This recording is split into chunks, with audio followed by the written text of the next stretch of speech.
পৃথিবীর প্রতিটি দম্পতির লক্ষ্য থাকে একটি নিরাপদ প্রসব। কিন্তু আমরা বাংলাদেশে দেখি যে সঠিক তথ্য না জানার কারণে, যথাসময়ে চিকিৎসকের কাছে না আসার কারণে অনেক সময় মায়েরা মৃত্যুর শিকার হয়, শিশুরা নানা ধরনের ঝুঁকিতে পড়ে। তো এই আনুষঙ্গিক নানা বিষয়ে আমরা পুরো জার্নিটাই আসলে আজকে আলোচনা করব। আরোগ্য নিকেতনের আজকের আলোচনার বিষয় আমরা দিয়েছি নিরাপদ প্রসবের যাত্রা। এই বিষয়ে কথা বলতে আমাদের স্টুডিওতে উপস্থিত হচ্ছেন দেশের স্বনামধন্য দুজন গাইনি বিশেষজ্ঞ। আমাদের সঙ্গে আছেন অধ্যাপক ডাক্তার আনোয়ারা বেগম, সাবেক বিভাগীয় প্রধান, স্ত্রী ও প্রসূতি বিদ্যা বিভাগ, ঢাকা মেডিকেল কলেজ হাসপাতাল। সঙ্গে আরও আছেন অধ্যাপক ডাক্তার বেগম নাসরিন, সাবেক chairman obs and gynae, Bangabandhu Sheikh Mujib medical বিশ্ববিদ্যালয়। আপনাদের দুজনকে আমাদের অনুষ্ঠানে স্বাগত জানাচ্ছি। আমি প্রথমেই অধ্যাপক ডাক্তার আনোয়ারা বেগম আপনার কাছে জানতে চাই যে এই আলোচনা বোধহয় বাংলাদেশে সবথেকে বেশি হয় যে নিরাপদ প্রসব হবার জন্য আসলে আমাদের অন্তরায় কি, আমরা কিভাবে করতে পারি। কিন্তু তারপরেও আমরা যেমন বলছি যে এখনও প্রতি লাখ মায়ের মধ্যে প্রতি বছর মৃত্যুর শিকার হচ্ছে 156 জন, যেটি এখনও কাঙ্ক্ষিত পর্যায়ের না, আমরা আরও কমাতে চাই। নিরাপদ প্রসবের যাত্রার ধারণাটা আসলে কেমন, যদি আপনার কাছে একটু জানতে চাই। আসলে প্রসবটাকে অনেকে আমাদের দেশে কিন্তু এখনও মানুষের মনে করে যে প্রসবটা এটা একটা ফিজিওলজিক্যাল, মানে স্বাভাবিক প্রক্রিয়া। আসলেও এটা একটা স্বাভাবিক প্রক্রিয়া, কিন্তু এই স্বাভাবিক প্রক্রিয়া হতে যে অনেক সময় অনেক রকম কমপ্লিকেশন হয়। যে কমপ্লিকেশনগুলি হওয়ার জন্যই কিন্তু আমাদের যে মাদের মৃত্যু হয়। তারা যদি ডাক্তারের কাছে না আসে, এই যে আমরা যে ডাক্তারের কাছে আসতে বলি, আসল কথা এখানে তখন যখন আসে তখন আমরা তাদেরকে দেখি, চেক আপ করি, তাদের নানান রকম জটিলতা শুরু হচ্ছে কিনা সেটা আমরা দেখি। প্রথমে মাসে আসলে একরকম চিকিৎসা করতে হয় একবার, দ্বিতীয় ট্রাইমাস্টারে যখন আসে মাঝামাঝি সময় তখন অন্যরকমের কমপ্লিকেশন হয়, থার্ড ট্রাইমাস্টার আরেক রকম কমপ্লিকেশন হয়। এই সমস্ত কমপ্লিকেশনগুলিকে যদি ডিল করা যায়, তখন যদি চিকিৎসা করা যায়, তাহলে অবশ্যই মৃত্যু হার অনেক কমে যাবে। যেটা আমরা চাই, আমাদের কাঙ্ক্ষিত যে 2030-এর মধ্যে আমরা 96 লাখ লাইভ বার্থের মধ্যে নিয়ে আসবো, সেটাকে আনতে পারবো। কিন্তু কেন আমাদের এটা হয় না, তার একটা কারণ হলো আমরা যদিও এটা অনেক আলোচনা করি, আমরা টিভির মধ্যে আলোচনা করি, ঠিক যাদের কাছে যাওয়ার হয়তো তাদের লেভেল পর্যন্ত যায় না এটা, অথবা গেলেও তারা হয়তো মানে সেটি গুরুত্ব সহকারে নেয় না। তারা, হ্যাঁ ঠিক বলেছেন, তারা গুরুত্ব সহকারে কেন তারা মনে করে যে বাচ্চা তো এটা একটা স্বাভাবিক প্রক্রিয়া। অনেকে সবাই বলে এটা তো স্বাভাবিক, আমার যাদের শাশুড়ি বা নর্মাল ডেলিভারি হয়েছে, আমাদের সবাই তো নর্মাল হয়েছে, আমাদের তো কোনো অসুবিধা হয় না। কিন্তু আপনি যদি ইতিহাস নিতে যান তাহলে দেখবেন যে তাদের কেউ, তাদের বোন নাহলে তাদের মা, কেউ না কেউ কিন্তু থার্ড বাচ্চা ফোর্থ বাচ্চা হওয়ার সময়ও হয়তো ব্লিডিং বেশি হয়ে মারা গেছে। সেটা যদি আপনার জিজ্ঞেস করেন এমনি যেমন আমাকে যদি জানতে চান, আমি বলবো আমার নানি, আমার ফুপু দুজনে কিন্তু মারা গেছেন পোস্টপার্টাম হেমোরেজে। আমার নানি তার 10 নম্বর বাচ্চা হওয়ার সময় মারা গেছেন, আমার ফুপু তার প্রথম বাচ্চা হওয়ার সময় মারা গেছেন। তো এই কারণে আমি বলবো যে আসলে কিন্তু খোঁজ করতে গেলে দেখা যায় অনেকেরই মধ্যে সবারই কেউ না কেউ এরকম কাছাকাছি কেউ মারা গেছে, কিন্তু সেটাকে কেউ বেশি দাম দেয় না। তারও আরেকটা কারণ আছে, তারা মনে করে, অনেক আগে তো এটাই মনে করতো যে বাচ্চা হতে যে কেউ মারা যাওয়া মানে সে বেহেস্তে যাবে, এটা একটা ভালো জিনিস। হ্যাঁ, সেটাও কিন্তু মনে করতো, মানে খুবই এত স্বাভাবিক মনে করতে জিনিসটাকে যে মায়ের মৃত্যু হওয়াটা, বাচ্চা হওয়ার মৃত্যু হওয়াটা কোনো অস্বাভাবিক ব্যাপার নেই, এটাও একটা স্বাভাবিক ব্যাপার। সেটাই তারা ধরে নিত। কিন্তু এখন আমরা তো জানি যে মায়ের মৃত্যু হার আমরা কমাতে পারি। বিদেশে মায়ের মৃত্যু হার কত কম, ইভেন আমাদের কাছাকাছি দেশ যে শ্রীলঙ্কা, সেখানেও মায়ের মৃত্যু হার কত কম। তার কারণই হচ্ছে যে তাদের সচেতনতা, তাদেরকে বোঝানো হয়েছে। এই জন্যই কিন্তু যতবারই আলোচনা হয় না কেন, আমরা পরবর্তীতে যখনই কোনো অনুষ্ঠান হয় আমরা চাই যে এটার উপর একটু আলোচনা হোক, যাতে তারা আমাদের কাছে রেগুলার আসেন এবং আমরা এই মাতৃমৃত্যু হার কমানোর জন্য অনেকটা এগোতে পারি। আপনাকে ধন্যবাদ। আমি অধ্যাপক ডাক্তার বেগম নাসরিন আপনার কাছে জানতে চাই যে আমরা যে এখনো বলছি যে 30% মা হাসপাতালেই আসছেন না, বা 35%, বা যেভাবে বলি না কেন, আমাদের রেজিস্ট্রির বা আমাদের গবেষণার তথ্য তো আসলে খুবই অপ্রতুল। বাংলাদেশে যে কোনো ক্ষেত্রে আমরা আসলে দেখে থাকি। আমার প্রশ্ন হচ্ছে যে এই যে 30% বা 40% যারা আসছেন না, তারা কি আসলে কোনো চেক আপের মধ্যেই থাকছেন না, নাকি তারা আসলে হয়তো বা হাসপাতালে আসছেন, ডেলিভারিটা বাড়িতে হচ্ছে, মানে গল্পটা কীরকম? ধন্যবাদ আপনাকে সুন্দর একটা প্রশ্ন করার জন্য। যেটা হয় কি, যে অনেক সময় দেখা যাচ্ছে চেক আপ করার সময় সে ডাক্তারকে দেখাচ্ছে, কিন্তু ডেলিভারির সময় যে দেশে চলে যাচ্ছে।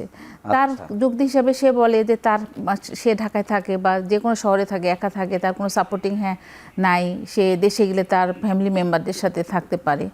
এটা কিন্তু একটা বড় কারণ। হ্যাঁ, আর আর্থিক কারণ একটি আছে। হ্যাঁ, আর অনেক কিছু কারণ আছে। মনে করেন যে অনেকে যে চেক আপই করায় না, দেখা যায় বাসায় থাকে, সেখানে ফ্যামিলি মেম্বারদের অনেক ভূমিকা থাকে। ফ্যামিলি মেম্বাররা বলে যে আমার নর্মাল হয়েছে, আমার তো কোনো অসুবিধা হয়নি, কেন ডাক্তারের কাছে যেতে হবে, কোনো কিছুই হবে না।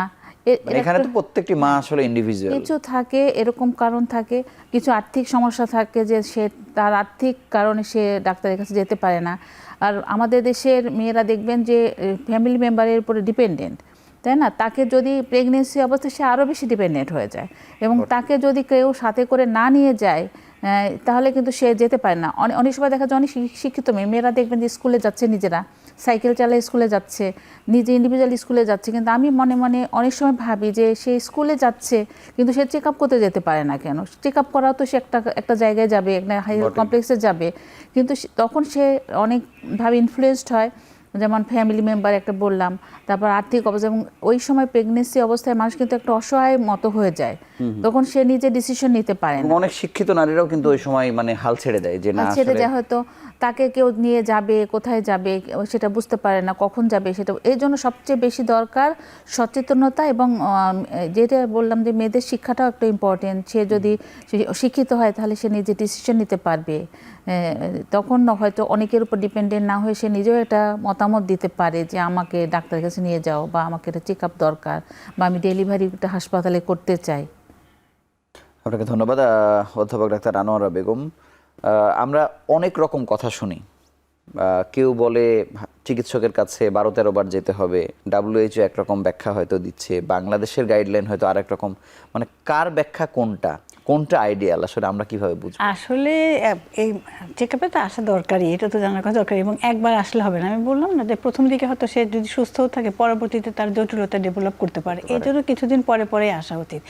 এমনি যদি আমাদের ওয়ার্ল্ড হেলথ অর্গানাইজেশন প্রথমে বলেছিল যে 4 বার, অ্যাটলিস্ট 4 বার যদি তারা আসে তাহলে মোটামুটি তাদের জিনিসগুলোকে ধরা যায়, কখন কোথায় কোনো প্রবলেম আছে। এই 4 বারের মধ্যে ছিল প্রথম 3 মাসের মধ্যে একবার, তারপরে 27-28 সপ্তাহের সময় আরেকবার, 32 সপ্তাহের সময়, আরেকবার 36 সপ্তাহের সময়।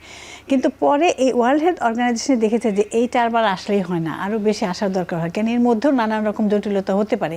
সেই জন্য এখন সেটাকেও তারা 8 বার করেছে।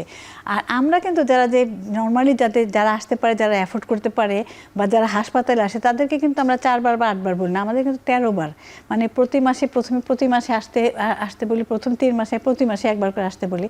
6 মাস পর্যন্ত তারা একবার করে আসলেও চলে, 6 মাসের পর থেকে প্রতি 2 সপ্তাহ পর পর আসে, তারপরে শেষের মাসটা প্রতি সপ্তাহে একবার করে আসে। তার কারণ যে কোনো সময় শেষের সপ্তাহে দেখা যায় সব সময় ভালো, কিন্তু শেষের সপ্তাহে এসে একবার হঠাৎ করে তার প্রেশার বেড়ে গেল, যেটা হতে পারে আর কি, সবার হবে তা না। কিন্তু এই যে আপনি 13 বারের কথা বলছেন, 13-14 যাই হোক না কেন, এরকম আসার মানুষও তো আসছে তারা। হ্যাঁ আসে, আমাদের কাছে যারা আসে তারা আমি যারা নাকি মানে প্রাইভেটে আসে তারা তো সবাই একদম যতবার বলি ততবারই আসে। কিন্তু সরকারিতে যেই ডেটটা দিয়ে দেওয়া হয়, যেমন মনে করেন আমি মোহাম্মদপুর ফার্টিলিটি সেন্টারের কথাই বলছি বা ঢাকা মেডিকেলের কথাই বলছি, সেখানে তো আসলে গ্যাদারিংটা অনেক বেশি, মানে তারা তো আর এতবার সাজেস্ট করে না, তারা কতবার করে? সরকারি হাসপাতাল কয়বার করে? ঢাকা মেডিকেলে কিন্তু 13 বারই সাজেস্ট করে, যদি ওরা আসে না আসে কিন্তু সাজেশনই থাকে প্রতি মাসে। আচ্ছা, মানে সেখানে 4 বারের কোনো বিষয় না। হ্যাঁ, ওটা 4 বার বিষয় না, 1 মাস পরে আসবেন, তারপর শেষের দিকে বলে 2 সপ্তাহ পরে আসবেন, লাস্টে বলে 1 সপ্তাহ পরে আসবেন, এটা কিন্তু বলে। অনেক সময় রোগীরা হয়তো সবাই ওই ক্লাসের রোগীরা হয়তো সবসময় আসে না আমাদের কাছে যে ক্লাস। এখানে একটি বিপত্তি আসলে ঘটে কিনা, কারণ হচ্ছে যে অনেকের মধ্যে এই ধরনের প্রবণতা আছে যে এই সময়টাতে বাসায় থাকতে হবে, বেশি নড়াচড়া করা যাবে না, রিকশায় ওঠা যাবে না, মানে ওই ভয়েও আসা বন্ধ করে দেয় কিনা, বা আসলে আসলে অন্য কোনো ঝুঁকি আছে কিনা। না, একটা যেমন আছে, অনেক সময় অনেক পেশেন্ট আসলে বলে, আমাদের কাছে বলে যে হয়তো প্রথম 3 মাসের আসলো, 3 মাস মতো একবার আসলে হয়, তখন প্রথমে আসার পর যে ম্যাডাম আমি তো এখন ইয়েতে যাবো, তখন আসতে পারি। তখন কিন্তু আমরা আরেকটা কথা বলে দিই যে আপনার তখন আসতে হবে না, আপনি এরপরে 3 মাস পরে একটু ওষুধ চেঞ্জ হয়, তো আমরা এরপরে এই ওষুধ যদি দেখি যে সব কিছু ভালো আছে, তখন আমরা বলে দিই যে এরপরে আপনি এই ওষুধগুলি খাবেন।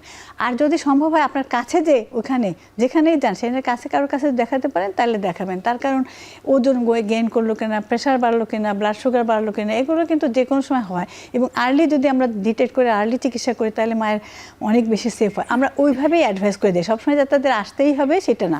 তবে যাদের প্রবলেম থাকে, যেমন কারো ব্লাড সুগার বেশি আছে, তখন কিন্তু আমাদেরকে আরও আগেও অনেক সময় আসতে বলতে হয় যে আপনি আসবেন কেন, আমরা আবার ব্লাড সুগার দেখে চেক করি, সেই ব্লাড সুগার বাড়লো কি না কমলো, সেই হিসেবে তার ডায়েট চার্ট বা ইনসুলিনের উপরে সেগুলো চেঞ্জ করি, সেটা করি। এটা ঠিকই যে এই 13 বার বললে যে 13 বার আসবে তা না, অনেক সময় অনেক পেশেন্টরা বলে, নিজেরাই বলে যে আমি তো আসতে পারবো না, তখন আমরা তাদেরকে অল্টারনেট যেসব জিনিস করা, যে ওই সময় আপনি যেমন ধরেন একজনে আসলো 4 মাসের সময় আসলো, আসার পরে তাকে আমি টিকা দিলাম, টিটেনাসের টিকা, আগে ছিল না দেওয়া, তাহলে 1 মাস পরে আবার দিতে হবে। সে যদি আসতে না পারে তাহলে আমি বলি যে ঠিক আছে, আপনি ও কাছে থেকে এই ইনজেকশনটা টিকাটা নিয়ে নিয়ে নেবে, নেবেন। এইভাবে আর কি অ্যাডভাইস করা হয়। এটা সুবিধা অসুবিধার মধ্যে নির্ভর করে আমরা বলি। আমরা যদি আরো আগে থেকে গল্পটা শুরু করতে চাই, যে নিরাপদ প্রসবের ক্ষেত্রে পরিকল্পনা একটি বড় বিষয়। যেমন আপনি জানেন যে আমরা কিছুদিন আগে একটি প্রতিবেদনে দেখলাম যে বাংলাদেশে 16 লাখ গর্ভপাত হচ্ছে প্রতি বছর। তার মানে এই গর্ভপাতের মধ্যে অনেকগুলো কারণ আসলে আছে, স্বেচ্ছায় করছে, অনিচ্ছায় হচ্ছে। খুব অবাক করার বিষয় হচ্ছে এখানে 10 বছরের কিশোরীরা আসলে আছে যারা এই গর্ভপাত প্রক্রিয়ার মধ্যে দিয়ে আসলে যাদেরকে যেতে হচ্ছে। মানে নিশ্চয়ই এটা আনওয়ান্টেড প্রেগন্যান্সির কারণে আসলে হচ্ছে। আমি বলছি যে এই পরিকল্পনাটা কত আগে থেকে আসলে শুরু হবে? এটি কি আসলে একেবারে বিয়ে করার পরে যে স্বামী স্ত্রী চিন্তা করবে, নাকি আরো পরে করবে? এখানে কোনো বিষয় আসলে বলা আছে কিনা আপনার? আচ্ছা, একটা হলো যে আমরা সবসময় চাই যে একজন গর্ভবতী হলে তার জটিলতাটা যত কম হয় সেটাই আমাদের কাম্য, তাই না? তো একজন বেশিরভাগ ক্ষেত্রে দেখা যায় যে পেশেন্টরা প্রেগনেন্ট হয়ে পরে ডাক্তারের পরামর্শ নিতে আসে, কিন্তু আইডিয়াল হচ্ছে প্রেগনেন্সি প্ল্যান করার আগেই একজনের মানে ডাক্তারের পরামর্শ নেওয়া উচিত। কারণ আমাদের শরীরের মধ্যে অনেক সমস্যা থাকে, যেমন ডায়াবেটিস আমাদের দেশে অনেক বেশি, তারপর মানে পিসিও হওয়ার জন্য এটা আরও বেশি হয়েছে, ওবেসিটি, তারপর থাইরয়েডের সমস্যা অনেক বেশি, কারো কারো প্রেশার থাকতে পারে। তো এইটা হলো যে প্রেগনেন্সি নেওয়ার আগে তাকে পুরোপুরি ফিট হয়ে তারপরে প্রেগনেন্সিতে যাওয়া উচিত। তারপর মনে করেন যে কিছু অসুখ আছে, যেমন নিউরাল টিউব ডিফেক্ট, এটা অনেক একটা নার্ভাস সিস্টেমের ত্রুটিগত সমস্যা। তো এটা ফলিক অ্যাসিড বলে, যদি প্রেগনেন্সিতে ফলিক অ্যাসিড দেওয়া হয় তাহলে এই ত্রুটিটা অনেকাংশে কমে যায়। তাছাড়া কেউ যদি প্রেশারের ওষুধ খায় তাহলে প্রেশার ওষুধটা চেঞ্জ করার পরিবর্তন হয়। যদি কেউ ডায়াবেটিসের ওষুধ খায় তাহলে সেই ওষুধটা চেঞ্জ করে তাকে ইনসুলিনে কনভার্ট হতে লাগতে পারে। সেই জন্য অবশ্যই প্রেগনেন্সির আগে ডাক্তারের চেক আপ করা উচিত। আপনাকে অসংখ্য ধন্যবাদ। আমরা ছোট্ট একটি বিরতি নিয়ে আবার আলোচনায় ফিরছি।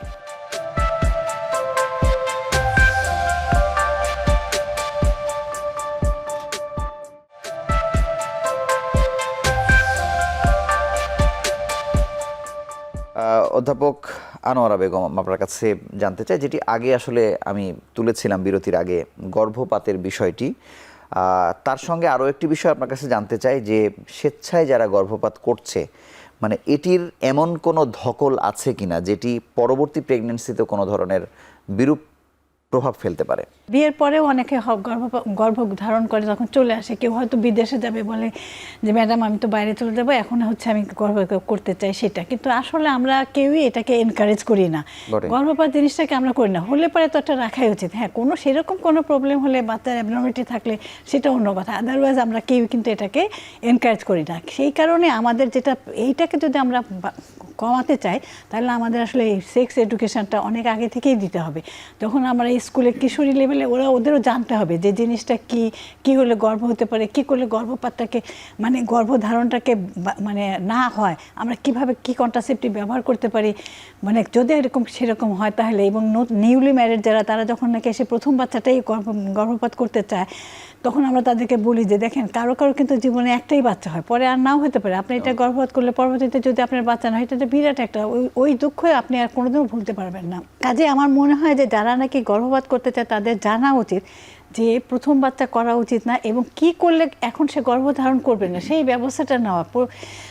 ফ্যামিলি প্ল্যানিংয়ের মেথডগুলি সম্বন্ধে যদি তাদের আইডিয়া থাকে তাহলে অবশ্যই তারা, আমার মনে হয় না যে তাদের এই গর্ভপাতের এই জিনিসটাতে আসবে। আমাদের দেশে কিন্তু অনেক গর্ভপাত হয়। আমি বলবো যে আমাদের দেশের মহিলারা এখন এই যে এমআর বা যেটাকে বলি গর্ভপাত, সেটাকে তারা একটা ফ্যামিলি প্ল্যানিংয়ের প্রসিডিউর হিসেবে নিয়ে নিয়েছে। তারা ফ্যামিলি প্ল্যানিং ওষুধগুলো না নিয়ে সোজাসুজি মনে করে যে এটা গেলেই তো হয়ে যায়। আর এখন তো আবার আর একটা কিট এসছে, যেটাতে নাকি খেলে পারে ইয়েও লাগে না, কখন কিনতে হবে কখন খেতে হবে। অনেক সময় আছে যে প্রেগনেন্সিটা জ্বরের মধ্যে না এসে টিউবের মধ্যে এসেছে, তখন যদি সেইটা খায় পরবর্তীতে তার অনেক জটিলতা। আমি এরকম মানে হাসপাতালে অনেক পেয়েছি যে যারা আসলে নিজে নিজে খেয়েছে কিন্তু পরবর্তীতে হাসপাতালে তাকে আশা লেগেছে, সমস্যার সমাধান হয়নি।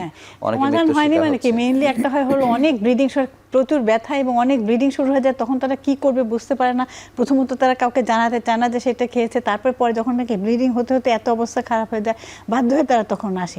সেই কারণে এই গর্ভপাত আমি বলি যে, আপনি প্রথম প্রেগন্যান্সির বিষয়ে যেভাবে গুরুত্ব সহকারে বলছেন, তাদেরকে হয়তো কাউন্সেলিং করেন, কিন্তু এটি যদি একটি দুটি সন্তান হওয়ার পরেও যদি হয়, তখনও আসলে মানে এটি আসলে অনেক ঝুঁকিপূর্ণ কিনা, গর্ভপাত অন্য প্রেগন্যান্সিকে আসলে প্রভাবিত করে কিনা? হ্যাঁ, গর্ভপাত করতে পারে। তো যে কোনো গর্ভপাতের পরে আমাদের হয় কি, যদি টিউবের মধ্যে ইনফেকশন, যদি সেটা ডিএনসি করতে হবে, এমআর যেটাকে আমরা বলি, সেটা করতে হয়, তাহলে ওদের টিউবের মধ্যে ইনফেকশন হয়ে টিউব ব্লক হয়ে যেতে পারে। ব্লক হয়ে গেলে পরে তো তার পরবর্তীতে আর বাচ্চা না হতে পারে। আবার এমনি ইউট্রাসের মধ্যে ইনফেকশন হতে পারে। ইনফেকশন হয়ে পরে দেখা যায় যে ক্রনিক পেলভিক পেইন, যেটাকে আমরা সবসময় তলপেটে ব্যথা, সেটা থাকতে পারে। তার স্বাভাবিক যে হাজব্যান্ডের সাথে থাকার ব্যবস্থা, সে কোন সময় সে পেইন হতে পারে। কাজে তার অনেক রকম অসুবিধা হতে পারে। গর্ভপাতটা খুবই একটা সহজ প্রক্রিয়া না, এটা যে হলেই করতে হবে সেটা না। আমি প্রথম বাচ্চার কথা নিয়ে বিশেষ করে বলতে চাই যে যদি পরবর্তীতে আর বাচ্চা না হয়, তাহলে তাদের কিছুতেই এটার মধ্যে আসা উচিত না। আর যাদের 2টা বাচ্চা বা 3টা বাচ্চা আছে আর বাচ্চা চাচ্ছে না, তাদেরকেও আমি বলবো আপনাদের উচিত প্রথম কথা যে ফ্যামিলি প্ল্যানিংটা নেওয়া। ফ্যামিলি প্ল্যানিংয়ে যে সমস্ত মেথড, এখন তো অনেক মেথড আছে এবং কিন্তু ফ্রি অফ কস্ট পাওয়া যায়।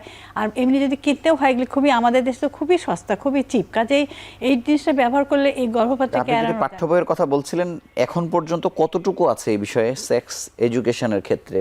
খুব বেশি কিছু কি আছে? খুবই কম, খুবই কম। এখন আবার থাকলে নাই, সেটি নিয়ে হ্যাঁ। আলোচনা কম হয়। এত আলোচনা হয় এবং যেসব চ্যাপ্টার আছেও আমি দেখি অনেক স্কুলেই বলে এই চ্যাপ্টারটা পড়তে হবে না। আমি জানি অনেক হ্যাঁ, স্কুলে এরকম আমরা এটা নিয়ে অনেক আলোচনা এই করেছি। চ্যাপ্টার তোমাদের পড়ার দরকার নেই, কারণ এখন আমাদের টিচাররাও মনে করেন যে এগুলো নিয়ে আলোচনা করা উচিত না, কিন্তু আসলে এটা একটা আলোচনার বিষয়। এখন তো অনেক বড় বিষয়, হ্যাঁ, অনেক মানে বড় মানুষের বিষয়। একটু অ্যাডোলেসেন্টদের সুস্থ- মধ্যে আমাদের এটা ছড়াতে হবে যে সুস্থ সেক্স লাইফ বলতে কি বোঝায়। আমি আপনার কাছে আসবো। ম্যাডাম, আপনার কাছে একটু জানতে চাই যে অনেক রোগীরা শিক্ষিত মহলেও আছে যে ডাক্তারের কাছে গেলেই তো পরীক্ষা নিরীক্ষা দেবে আর কি, এরকম একটা বিষয় কিন্তু প্রত্যন্ত অঞ্চলের মানুষের মধ্যে আছে, সব মহলে আছে। আপনি জানেন যে বাংলাদেশে ডাক্তারদের ব্যাপারে আসলে নেগেটিভ ব্র্যান্ডিংটা অনেক বেশি। সেক্ষেত্রে এই পুরো নিরাপদ প্রসবের যাত্রাতে পরীক্ষা নিরীক্ষার ভলিউমটা কি আসলে অনেক বেশি, নাকি আসলে খুব কম পরীক্ষা করেও আসলে এই শেষ সময় পর্যন্ত চলে যাওয়া যায়? কি পরীক্ষা করতে হয়? অন্য ডিজিজের তুলনায় প্রেগনেন্সিতে যে আমরা যে অনেক বেশি টেস্ট করতে বলি, সেটাও সেরকম কিন্তু না, এটা সঠিক না। কিছু নির্দিষ্ট টেস্ট করা হয়, সেটা 6-7টা টেস্ট হবে। এবং শুরুতে যে আসে, তো মনে করেন তার শরীরে রক্তশূন্যতা আছে কিনা, তারপর তার রক্তের গ্রুপিংটা, তার শরীরে জন্ডিসের কোনো জীবাণু আছে কিনা, তারপর থাইরয়েড ফাংশন টেস্টটা দেখা হয় যে হাইপোথাইরয়েডিজম আছে কিনা, সেটা এই কিছু কিছু আছে। তারপর ইউরিন টেস্ট করা হয়, ইউরিনে কোনো ইনফেকশন আছে কিনা। আর আলট্রাসাউন্ড করা হয় যে তার বাচ্চাটা সুস্থ আছে কিনা। ডায়াবেটিসটা মনে হয় বলিনি, ডায়াবেটিসটা অবশ্যই চেক করতে হবে, কারণ এই প্রতিটা টেস্টেরই কিন্তু ইম্পর্টেন্স আছে। যে যদি এই টেস্টগুলো করার পরে দেখা যায় যে তার কোনো সমস্যা আছে, যেমন যদি ব্লাড সুগার বেশি থাকে তাকে ব্লাড সুগার কন্ট্রোল করতে হবে, তাকে ইনসুলিন দিতে হবে। তারপর ইউরিন ইনফেকশন থাকলে সেটার জন্য তার ব্যবস্থা নিতে হবে। এইভাবে প্রত্যেকটা স্টেপ বাই স্টেপ আমরা এটা করি। এটা গেল যখন সে বুকিং ভিজিটে আসে, প্রথম ভিজিটে আসে, তখন এই টেস্টগুলো করা হয়। পরবর্তীতে কিন্তু তার অনেক বেশি টেস্ট থাকে না। যেমন মনে করেন হিমোগ্লোবিনটা বলে যে প্রত্যেক ভিজিটে একবার করে করা উচিত, কারণ অনেক সময় দেখা যায় আয়রন খেলেও ওর হিমোগ্লোবিনটা বাড়ে না। তখন আমাদের আবার খুঁজে বার করতে হয় যে কেন তার হিমোগ্লোবিন বাড়ছে না, কারণ আমাদের তো একটা টার্গেট থাকে, তার হিমোগ্লোবিন লেভেলটা 11-12 এরকম থাকতে হবে। আর একটা আমরা যে 18-20 সপ্তাহে একটা করি অ্যানোমালি স্ক্যানে দেখা যায় বাচ্চার কোনো জন্মগত ত্রুটি আছে কিনা এটা। আর শেষের দিকে মানে 24-28 সপ্তাহে ব্লাড সুগারটা আরেকবার করা হয়, এবং লাস্ট টাইমেস্টারে এসে আপনার আল্ট্রাসাউন্ডও আরেকবার করার দরকার হয় যে বাচ্চার ওজন কত, তারপর বাচ্চার যে গর্ভফুল আছে সেই গর্ভফুলটার পজিশনটা কোন জায়গায়, এবং যে লাইকারের ভলিউম আছে সেগুলো ঠিক আছে কিনা, বা কোনো ধরনের জটিলতা আছে কিনা। তো এরকম না যে এটা অনেক পরীক্ষার বিষয় আসলে না, এবং এটি সরকারি হাসপাতালে খুব কম টাকাতে আসলে করা যায়। আপনাকে ধন্যবাদ ম্যাডাম। আপনার কাছে জানতে চাই যে আপনি জানেন যে আমাদের মানে আর্থসামাজিক প্রেক্ষাপট আসলে যা, পরিবারে বা একজন হাজবেন্ডের মধ্যেও যে মায়ের যা কিছু হোক না কেন সন্তানটি যেন নিরাপদ হয়ে পৃথিবীতে আসলে আসে, কিন্তু এই প্রক্রিয়াতে মায়ের কোন ধরনের সমস্যা থাকলে সন্তান আসলে ক্ষতিগ্রস্ত হতে পারে? যেমন ডায়াবেটিস যদি থাকে, মায়ের যদি এনিমিক হয়, মায়ের যদি ইউরিনারি ট্র্যাক্ট ইনফেকশন থাকে, মায়ের যদি থাইরয়েডের সমস্যা থাকে, তাহলে কিন্তু বাচ্চার প্রতিবন্ধী হওয়ার সম্ভাবনা। যেমন থাইরয়েড সমস্যা থাকলে বাচ্চারও থাইরয়েড সমস্যা হতে পারে এবং বাচ্চা প্রতিবন্ধী হতে পারে। ডায়াবেটিস থাকলে পরেও বাচ্চা অ্যাবনর্মাল বাচ্চা হতে পারে, নানান রকম অ্যাবনর্মালিটি, হার্টের ডিজিজ আরও অন্যান্য অ্যাবনর্মালিটি সেগুলো হতে পারে, এবং বাচ্চা পেটের মধ্যে মারাও যেতে পারে। সেই রকম যদি খুব বেশি এনিমিক হয় তাহলে সেটাও বাচ্চার গ্রোথকে হ্যাম্পার করে, এই সমস্ত কাজ করে। কাজেই আমাদের আমাদের যেই সব বাবারা ভাবেন যে মায়ের চিকিৎসার দরকার নেই, আমার বাচ্চা ভালো থাকলেই হলো, মাকে শুধু খাওয়াও, বেশি করে খাওয়ালে ওইদিকে ডায়াবেটিসটা আমাদের খাওয়া দাওয়া দিচ্ছে, তাহলে আরও খারাপ হয়ে যাবে। আবার যদি অনেকে মনে করে যে বেশি খাওয়ালে বাচ্চা বড় হয়ে যাবে, তখন নর্মাল হবে না, কাজে কম খাও, সেটাতেও বাচ্চা ক্ষতি হয়। সাইছুর আয়োজিয়ার হয়ে এটা যাবে। কি আসলে আছে বাংলাদেশে যে হ্যাঁ এখনো বেশি আছে খাওয়ালে একদম। বাচ্চা বড় হবে? হ্যাঁ এটা তো অনেকে মনে করে এখনো যে কিছু কিছু আছে, একদম যে নাই তা না, তবে এডুকেটেড যারা তাদের মধ্যে অতটা নাই এখনো, আগের চেয়ে কমে গেছে, কমে গেলেও তো ওরা আসে না। তাদের আর একটা প্রধান কারণ যে তাদের মনে হয় ওই জিনিসটা তারা ভাবে, ওই যে আপনি বলেন না নেগেটিভ অ্যাটিটিউডটা, তার ডাক্তার যে মনে করে ডাক্তারদের কাছে গেলেই তো আমার মনে হয় অপারেশন লাগবে, তারা এই জটিলতার কথা বলবে। ইভেন বাচ্চার অ্যাবনর্মালিটি যদি আমরা দেখে অ্যাবনর্মাল পাই আলট্রাসোনোগ্রাফিতে, যেটা বললেন যে 24 থেকে 28 উইক্সের মধ্যে আমরা করি, তখন ওরা আবার অনেক সময় সেটা বিশ্বাস করতে চায় না, যে এটা বলে না না কিসের কি, ঠিকই আছে, বাচ্চা ঠিকই হবে, হয়তো তার দেখা গেল যে মাথাই নাই, ব্রেনই নাই, অ্যানেনকেফালি বাচ্চা। তবে তখন আবার আমাদের তাদের বোঝাতে হয়, ভালো করে বোঝানোর পরে যে না ওটাকে তো রেখে কোনো লাভ নেই, আর টার্মিনেট করতে হবে, আর হইলেও পরেও সে মারা যাবে। সেই কারণে আর কি বাবাদের কাছে আমি বলবো যে তাদের স্ত্রীদেরকে অবশ্যই ডাক্তারের কাছে নিয়ে যাবেন, কেন স্ত্রীর স্বাস্থ্যের উপরে নির্ভর করছে বাচ্চার স্বাস্থ্য। স্ত্রীর কোনো ডিজিজের উপরে নির্ভর করছে বাচ্চার গ্রোথ, বাচ্চার ডিজিজ, বাচ্চার বুদ্ধি বিকাশটাও সে কি মায়ের উপরেই নির্ভর করে। আমি আরও একটি প্রসঙ্গ, একেবারে বিয়ের আগের পর্যায়ের একটি বিষয় আপনার কাছে জানতে চাই, যে আমরা অনেক সময় বলি না যে আত্মীয় স্বজনের মধ্যে বিয়ে অনেক জটিল জটিল রোগ আসলে নিয়ে আসতে পারে, এটি সন্তানের ওপরে আসলে প্রভাবটা পড়ে, মানে এটার কারণটা আসলে কি, বা কেন আমরা আসলে আত্মীয় স্বজনের বিয়ে, যে চাচাতো বোন, খালাতো বোন, মামাতো বোন বা ফুপাতো ভাই, মানে এদের মধ্যে বিয়েকে কেন নিরুৎসাহিত করি, এটার বিজ্ঞানসম্মত ব্যাখ্যা কি? এইটার বিজ্ঞানসম্মত অবশ্যই ব্যাখ্যা আছে। তার কারণ এই আত্মীয় স্বজনের মধ্যে যদি কোনো জেনেটিক কোনো প্রবলেম থাকে, জেনেটিক প্রবলেম কিন্তু অনেক রকমের আছে। হ্যাঁ একটা আছে যে আপনার একদম অবভিয়াস, মানে দেখা যায় যে এই প্রবলেম, যেমন ডাউন সিনড্রোম একজনের যদি হয় তাহলে আপনি দেখতে পাচ্ছেন, কিন্তু আর একটা রকম জেনেটিক প্রবলেম ওটা হিডেন, তার মানে আমাদের জেনেটিকের মধ্যে দুটো জিনিস থাকে, সবাই তো বুঝতে পারবে না, এই যে আমি বললাম একটা হয়তো ভালো আর একটা খারাপ। তো যদি একটা ভালো একটা খারাপ হয়, তাহলে কারো আছে যে বাইরে সে বোঝা যাবে না যে তার সেই অসুখটা আছে। তখন যদি তার সেই অসুখটা থাকে এবং তার যদি রিলেটিভের সাথে বিয়ে হয়, তার রিলেটিভদের মধ্যে একটা ওই জেনেটিক জিনিস তো সব আত্মীয় স্বজনের মধ্যে থাকার কথা, মামা তো খালাতো চাচাতো, মানে ওটা ডাবল হয়ে যায় এখন। হ্যাঁ এখন আমার একটা আছে, আমার যদি কোনো সেরকম কোনো রিলেটিভের সাথে বিয়ে হয়, তার একটা থাকে, শেষে যদি বাচ্চার ওই দুটো মিলে হয়, তখন তো বাচ্চা পুরো প্রতিবন্ধী হয়ে যাবে। এই জন্য আমরা সাধারণত রিলেটিভদের মধ্যে বিয়েটা দিতে না করি, কারণ যে অসুখটা আগে ধরা পড়ে না সেটা কিন্তু এই বাচ্চার মধ্যে চলে আসে। তার মানে আপনি বলছেন যে নিরাপদ প্রসবের ক্ষেত্রে এটিও একটি গুরুত্বপূর্ণ কারণ। আবার অনেকে আছে খুব ভয় পায়, যেমন এসেই বলে যে আমার ব্লাড গ্রুপ বি পজিটিভ, আমার হাজব্যান্ডের ব্লাড গ্রুপও বি পজিটিভ, আমাদের কি কোনো অসুবিধা হবে? আত্মীয় না হলে বা ভিতরে কোনো অসুখ না থাকলে দুজনের ব্লাড গ্রুপ এক হলে আসলে কোনো অসুবিধা হওয়ার কথা নাই। আপনাকে অসংখ্য ধন্যবাদ। আমরা আরও একটি ছোট্ট বিরতি নিয়ে আবার আলোচনায় ফিরছি।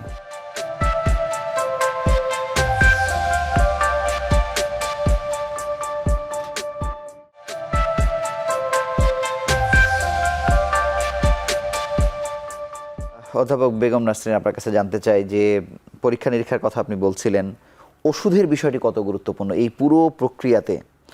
অনেকে আমরা ভয়ও পাই যে আসলে এত ওষুধ খাওয়া ঠিক হবে কিনা, আবার অনেকে মনে করে যে ওষুধের মধ্যে আসলে থাকতে হবে সুস্থতার জন্যে, কিন্তু ওষুধের কোনো অ্যাডভার্স রিয়াকশান আসলে আছে কিনা। আরও একটি বিষয় হচ্ছে যেমন আমরা ফলিক অ্যাসিড বা এই ধরনের কিছু ওষুধের কথা বলি, যেটি আসলে প্রেগনেন্সিকে সহজ করে বা সন্তানকে আসলে নিরাপদ করে তোলে, সেই ওষুধগুলো আসলে কি কি বা কখন এগুলো খেতে হবে? ধন্যবাদ আপনাকে। প্রেগনেন্সি অবস্থায় অনেক বেশি ওষুধ সাধারণত দেওয়া হয় না। প্রথম দিকে আমরা কিছুটা ফলিক অ্যাসিড দেই, আর পেশেন্টের দেখা যায় যে প্রথম 3 মাস। এই ফলিক অ্যাসিডের গুরুত্বটা একটু আপনি যদি বলেন। ফলিক অ্যাসিডটা হলো, এটা আপনাকে আগেও বললাম যে ফলিক অ্যাসিড একটা নিউরাল টিউব ডিফেক্ট, যেটা নার্ভাস সিস্টেমের স্নায়ুতন্ত্রের জটিলতা তৈরি করা থেকে মানে প্রিভেন্ট করে, নিউরাল টিউব ডিফেক্টকে প্রিভেন্ট করে। যেমন অনেক কিছু বাচ্চার মাথার খুলি নাই, এটা হচ্ছে একটা নিউরাল টিউব ডিফেক্ট। তো বলা হয় যদি প্রেগনেন্সির আগে সে 3 মাস ফলিক অ্যাসিড খায় এবং প্রেগনেন্সির প্রথম 3 মাসও যদি তাকে ফলিক অ্যাসিড দেওয়া হয়, তাহলে এই নিউরাল টিউব ডিফেক্টটা প্রিভেন্ট করা যায়। সেজন্য আমরা বলি শুধু প্রেগনেন্সির আগে থেকে একজন ফলিক অ্যাসিড খাবে। এটি কি আসলে খাবারের মাধ্যমেও সে ফলিক অ্যাসিডটা নিতে পারেন কিনা, নাকি ওষুধ ফর্মে? খাবারের মধ্যে ভেজিটেবলসে থাকে, তারপর এটা বলা হয় যে না, যেটা মানে মেডিকেশন হিসাবেই দেওয়া হয়। এটা হচ্ছে আয়রন লাগে, তো আমরা 13 সপ্তাহ পর থেকে আয়রন এবং ক্যালসিয়ামটা দিই, কারণ প্রেগনেন্সি অবস্থায় বডিতে আয়রন ডিমান্ড বেড়ে যায়। যে বাচ্চাটা পেটের মধ্যে গ্রো করছে সেই বাচ্চাটা মায়ের কাছ থেকে আয়রনটা নিচ্ছে। তো এক্ষেত্রে বলা হয় যে আমি যত ভালো খাবারই খাই না কেন, আর পেশেন্ট গরিব হোক বা বড়লোক হোক বা ধনী হোক, যেটাই হোক, তাকে আয়রন আপনার দিতেই হবে। তো সেক্ষেত্রে আয়রন, এটাকে বলে এটা প্রোফাইল্যাক্টিক, যাতে তার এনিমিয়া বা রক্তশূন্যতা না হয় সেই জন্য আমরা আয়রন দিই, এবং সেই সাথে ক্যালসিয়ামও দেওয়া হয়। এটা বাচ্চা হওয়া পর্যন্ত দেওয়া হয়, এবং বলে বাচ্চা যখন ব্রেস্ট ফিডিং করবে তখনও আয়রন এবং আপনার ওই ক্যালসিয়ামটা দিতে হবে। এখন এটা গেল তো এর সাপ্লিমেন্ট, ঠিক আছে। এখন আর অন্যান্য ওষুধের ব্যাপারে আমি আপনাকে একটু কিছু বলতে চাই যে প্রেগনেন্সিতে কিন্তু মানে ড্রাগগুলো আমরা যা খাই বা পেশেন্টকে আমরা যেটা দিই সেটা কিন্তু ওই বাচ্চার প্ল্যাসেন্টার মাধ্যমেই বাচ্চার শরীরে যায়। তো এমন কোনো ড্রাগ দেওয়া যাবে না যেটা বাচ্চার ক্ষতি হয়। যে এখানে ওষুধগুলো আবার করা ভাগ করা আছে যে এই আপনার category A B C D এভাবে কিন্তু লেখা থাকে। তো যে আমরা প্রেগনেন্সিতে যতদূর মনে করেন আগে থেকে সে একজন একটা প্রেশারের ওষুধ খাচ্ছিল, সেটা তার জন্য সেফ না, তখন ওই চেঞ্জ করে যেটা ওর জন্য তুলনামূলকভাবে সেফ সেটা দেওয়া হবে। যেমন মানে কেউ ডায়াবেটিস জন্য কেউ মেডিসিন খায়, সেটা চেঞ্জ করে তাকে তখন ইনসুলিন যেতে হবে। তারপর যদি কারো সোরিয়াসিস বা জয়েন্ট পেন এর থাকে, সে মেথোট্রেক্সের ধরনের কোনো ওষুধ খায়, এটা পুরোপুরি কন্ট্রাইন্ডিকেটেড, এরকম বাচ্চার গ্রস কনজেনিটাল অ্যানোমালি করবে। এভাবে ড্রাগগুলোকে ক্যাটাগরি করা আছে যে এই কোন ড্রাগগুলো বাচ্চার জন্য না আসে, তাহলে তো এটা অবশ্যই সে মিস করবে। হ্যাঁ, এই জন্য সে বাচ্চা কনসেপ্ট যারা আগে থেকে ওষুধ খায় তাদেরকে অবশ্যই ডাক্তারের কাছে আগে পরামর্শ নিয়ে ওষুধ চেঞ্জ করে তারপরে ওষুধ। আর একটা কথা বলে, আমাদের দেশে কিন্তু মহিলাদের অনেক সাইকোলজিক্যাল প্রবলেম, অনেকে সাইকিয়াট্রিক ড্রাগ খায় এবং এগুলো কিন্তু বাচ্চার জন্য ক্ষতিকর। এই ড্রাগগুলোও কিন্তু মানে তুলনামূলকভাবে গাইনোকোলজিস্টদেরকে দিয়ে আসলে অ্যাডজাস্ট করে নিতে হবে যখন না, এটা হলো কি যে যেটা মনে করেন তুলনামূলকভাবে সহজ আমাদের জন্য করা, থাইরয়েডের ড্রাগটা একটু বাড়াতে হবে কমাতে হবে, এটা আমরা করি। কিন্তু সাইকিয়াট্রিক ড্রাগগুলোর সম্বন্ধে আমাদের তো অত বিশদ ধারণা থাকে না, তখন আমরা ওনাকে ওই যে সাইকিয়াট্রিস্ট তাকে প্রেসক্রিপশন করেছে আমরা বলি আপনি তার কাছে যান, তিনি আপনাকে ডাক্তার যাতে অ্যাডজাস্ট করে দেয়। ধন্যবাদ। আমি খুব ছোট ছোট কিছু বিষয় ম্যাডাম আপনার কাছে বলতে চাই যে এত কিছুর পরেও মানে একটি চিকিৎসকের আন্ডারে থাকা বা হচ্ছে একটি হাসপাতাল নির্বাচন করা, আপনি দেখবেন যে আমাদের যতগুলো কেন্দ্রে আসলে সি সেকশন হয় বা নর্মাল ডেলিভারি হয়, দেখা যাচ্ছে যে সেখানে PICU NICU নাই, বা মায়েদের কোনো সমস্যা হলে মানে আমরা সোজা কথায় পূর্ণাঙ্গ হাসপাতাল যেটিকে বলি, আমরা বরং পছন্দ করি কোথায় খরচ কম একটি ক্লিনিক আমরা বেছে নিলাম আর কি। মানে এখানে হাসপাতাল যেটিকে আমি নির্বাচন করব সেটি কেমন হাসপাতাল হবে? প্রথমত তো আমি বলবো যে যদি এরকম হাসপাতাল হয় যেখানে নাকি বাচ্চাদের কেয়ারের ব্যবস্থা আছে, মায়ের ICU আছে, সেখানে যেতে পারলে ভালো, কিন্তু এটাতে আমাদের পাওয়া যায় না, এখনো সম্ভব না। কাজে আমাদের যেটা করতে হবে যে যেখানে প্রথম কথা যে ডেলিভারিটা যেটা করাবে সেটা ট্রেন্ড কাউকে দিয়ে করাতে হবে। আমাদের তো অনেক মিডওয়াইফ এখনো হচ্ছে এবং কিছু SB আছে যারা নাকি ট্রেন, তাদেরকে দিয়ে করবে। যেই জিনিসটা থাকতে হবে সেই SB এর বা মিডওয়াইফের জানা থাকতে হবে, তার কানেকশন থাকতে হবে। এই হায়ার সেন্টারের কাছে যদি কোনো প্রবলেম হয় তারা তো তখন প্রথমেই বুঝতে পারে, যারা ট্রেন তারা বুঝতে পারে যে প্রবলেম, তখন তারা সেখানে করার ব্যাপারে উৎসাহিত করে। হ্যাঁ, উৎসাহিত না করে গাড়ি করে তাদেরকে একদম মানে গাড়ির ব্যবস্থা থাকতে হবে, কানেকশন থাকতে হবে। এই যোগাযোগ কিন্তু আছে, একদম নাই তা না, অনেক জায়গায় আছে, হয়তো সেটা ভালোভাবে প্রপারলি মানে ইমপ্লিমেন্ট হচ্ছে, মানে ভালোভাবে আমরা সেটা ব্যবহার করছি না, কিন্তু সেটা আছে। সেই হিসাবে তারা তাদেরকে তখন রেফার করে দেবে। এটা তো ঠিকই যে একটা ছোটো বাচ্চা যদি হয় প্রিম্যাচুর হয় তাহলে তো আপনি ওখানে যে কোনো জায়গায় করতে পারবেন না। তবে এর মধ্যেও কিন্তু কিছু কিছু মেথড আছে যেগুলো আমরা তাদেরকে শিখিয়ে দিই। যদি হয়েই যায় একটা বাচ্চা, তাহলে সেই মুহূর্তে কি করতে হবে, বাচ্চাটাকে কিভাবে ওয়ার্ম রাখলে পারে, মায়ের কোলে কিভাবে, ক্যাঙ্গারু মাদার বলি আমরা আর কি, ওইভাবে কিভাবে, মানে সেটি আসলে ওইখানকার যিনি চিকিৎসক বা মিডওয়াইফ তার কাছে পরামর্শ নিয়ে আসলে জার্নিটা এগিয়ে নিয়ে যাবে। আমি আরেকটা ছোট্ট প্রশ্ন করতে চাই যে শরীর চর্চার ব্যাপারে অনেক মায়েদের আছে না যে কিছুই করা যাবে না, নড়াচড়া করা যাবে না, বাচ্চা একটু নড়লে ক্ষতিগ্রস্ত হয়ে যাবে, মানে কতদূর পর্যন্ত শরীরচর্চা করতে পারবে বা তার নড়াচড়াটা কেমন হবে পুরো জার্নিতে? প্রথমত প্রেগনেন্সিতে যার নর্মাল প্রেগনেন্সি হচ্ছে তার কিছু শরীরচর্চা এমনিতেও করা হচ্ছে। হাঁটাটা খুবই ভালো একটা শরীরচর্চা, যে সকাল বিকালে বা দুপুরে হাফ অ্যান আওয়ার করে সে হাঁটতে পারে, বাসায় হাঁটুক, সামনের রাস্তা দিয়ে হাঁটুক, যেখান থেকে হাঁটুক। এদিকে নর্মাল প্রসব হওয়ার ক্ষেত্রে সহায়ক, আপনি সহায়ক হবে, হ্যাঁ সেটা। প্লাস কিছু এক্সারসাইজ আছে যে এক্সারসাইজগুলো করলে পরে নাকি নর্মাল প্রসব হয়, সেই এক্সারসাইজগুলো সে শুরু করতে পারে ওই সাধারণত 24 উইক্সের পরে থেকে, সেই এক্সারসাইজগুলো সে করতে পারে। আর একটা হচ্ছে হচ্ছে যে কিছু এক্সারসাইজ আছে যেমন ডিপ ব্রিদিং এক্সারসাইজ, এটা কিন্তু যে কেউই করতে পারবে, যে বাচ্চার যে অবস্থায় থাকুক কেন তার সে যে ডিপ শ্বাস মানে প্রশ্বাস সেটি নেওয়াটা, মানে ফুসফুস ভালো রাখার ক্ষেত্রে একটু সহায়ক হ্যাঁ ভূমিকা শুধু পালন ভালো করে। রাখার ক্ষেত্রে না, তারা ওই যে যখন নাকি লেবারে যায় তখন ওই পুশিং করাটা ওটা তাদের জন্য সহজ হয়, যারা নাকি ডিপ ব্রিদিং এক্সারসাইজটা করে তাদের নর্মাল লেবারের সময় কিন্তু ওই জিনিসটা তাদেরকে খুব সহায়তা করে। সেই কারণে এক্সারসাইজ একদম নিষেধ এটা কিন্তু বলা হয়নি, নর্মাল যারা তাদের তো সব কিছুই তারা মোটামুটি করতে পারে, স্বাভাবিক যে কাজ করা, তবে বেশি দৌড়াদৌড়ি একদম অনেক জোরে মানে ঝুঁকিপূর্ণ দৌড়াদৌড়ি বা হ্যাঁ, ঝুঁকিপূর্ণ সেগুলো, কাজ না হ্যাঁ, করা, না করাই ভালো। মানে নিজের নিয়ন্ত্রণের ভেতরে রেখে যতটুকু শরীরচর্চা করা করা যায় যায়। আপনাকে অসংখ্য ধন্যবাদ। আমরা আরো একটি বিরতি অর্থাৎ শেষ বিরতি নিয়ে আবার আলোচনায় ফিরছি।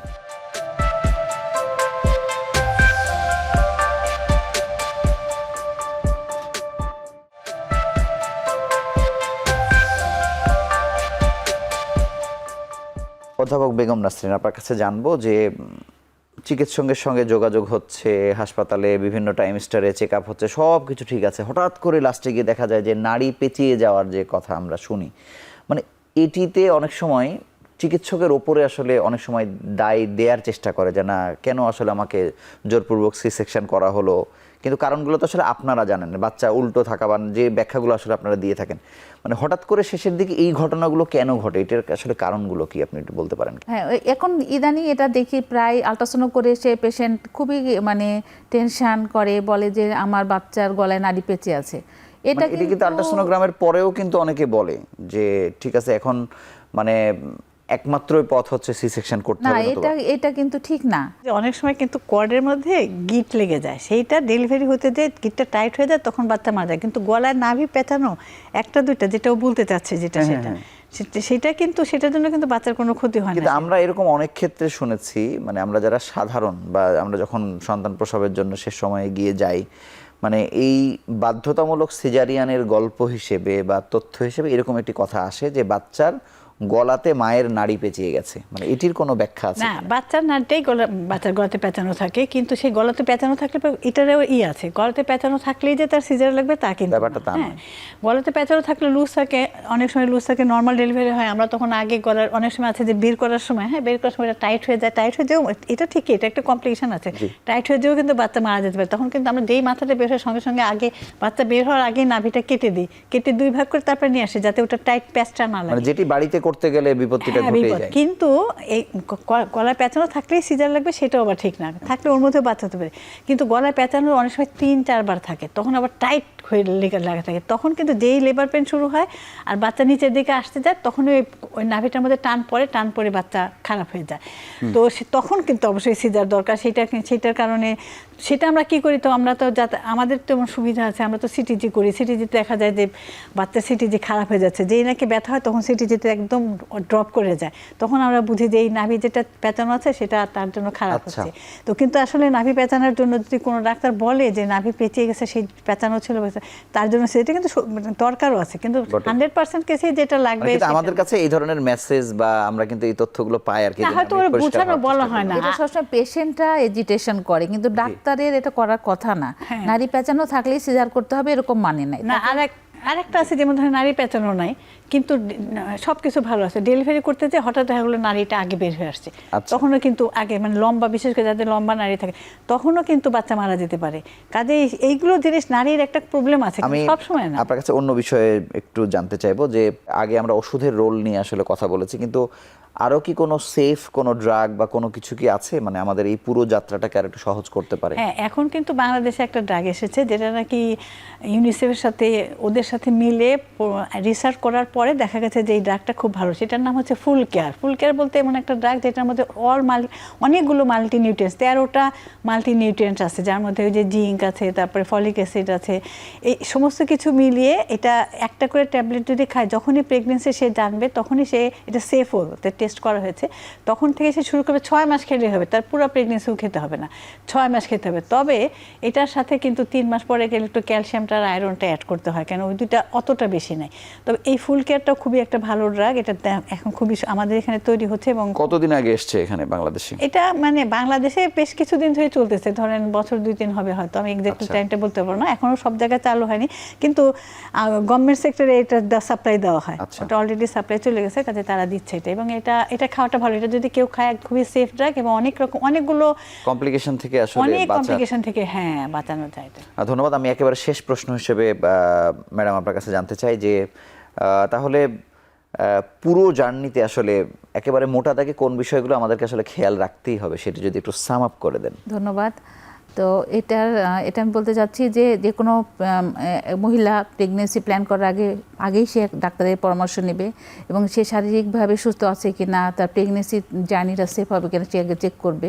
তারপরে যখন সে প্রেগনেন্ট হবে সে রেগুলার ইন্টারনেটাল চেক আপে যাবে, ডাক্তারের কাছে রেগুলার সে চেক আপ করাবে এবং সে একটা প্ল্যান করবে সে কোথায় ডেলিভারি করবে, সে মানে বার্থ প্ল্যানিং যেটা বলে, কোন হাসপাতালে যাবে। যারা একটু মনে করেন যে কম স্বল্প আয়ের মানুষ তারা তার যে একটু রক্তের গ্রুপ ব্লাড ডোনার রেডি রাখবে, একটু টাকা পয়সা জোগাড় রাখবে যাতে তার সেই সময় সে ক্রাইসিসটা সে মিট আপ করতে পারে। আমরা অবশ্যই সবাইকে এনকারেজ করবো যেন হসপিটালে ডেলিভারি করে। আর একটা ব্যাপার যে ডেলিভারির পরে কিন্তু অনেক জটিলতা হয় এবং পোস্টন্যাটাল পিরিয়ডে সে যেন একটু চেক আপে থাকে, যে পোস্টপার্টাম ওই সময় অনেক সময় ব্লিডিং হয়, এক্লাম্পসিয়া হয়, এই জটিলতাগুলোকে পরিহার করার জন্য বাচ্চা হওয়ার পরে যেন আবার সে কিছু সময় চেক আপে থাকে। আপনাকে অসংখ্য ধন্যবাদ এবং আপনাদের দুজনকে আমাদের সঙ্গে যুক্ত হওয়ার জন্য আন্তরিকভাবে অভিনন্দন জানাচ্ছি। আপনাকে অনেক ধন্যবাদ। নিরাপদ প্রসবের যে যাত্রা আমরা বলছি, কখনো 9 মাস 10 মাস যেভাবে বলি না কেন, আপনাদেরকে মনে রাখতে হবে যে একটি দেশ স্বাধীন হতেও 9-10 মাস সময় লেগে যায়, যেটি বাংলাদেশের ক্ষেত্রেও আসলে হয়েছে।